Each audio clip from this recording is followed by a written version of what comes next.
സാധാരണ ഒരു സാമാന്യ രോഗചികിത്സ അല്ലെങ്കിൽ അടുക്കള ഗൃഹവൈദ്യം എന്നുള്ള രീതിക്കാണ് ഇതിനെ വീക്ഷിക്കാറ് പതിവ്.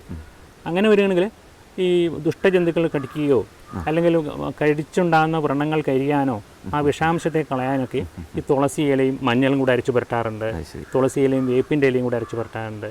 ഇങ്ങനെയൊക്കെ ഉണ്ടാകുന്ന പ്രയോഗങ്ങൾ സാമാന്യേന ചെയ്യണം. അതിനൊരു ആധികാരിക നിർദ്ദേശമൊന്നും ഇതിനകത്ത് ആവശ്യമില്ല. അതിനകത്ത് ഈ ചെടിക്കുണ്ടാകുന്ന ഒരു പ്രത്യേകത എന്ന് പറയുന്നത് വളരെ പ്രഭാവദ്രവ്യത്തിൽപ്പെട്ടതാണ്.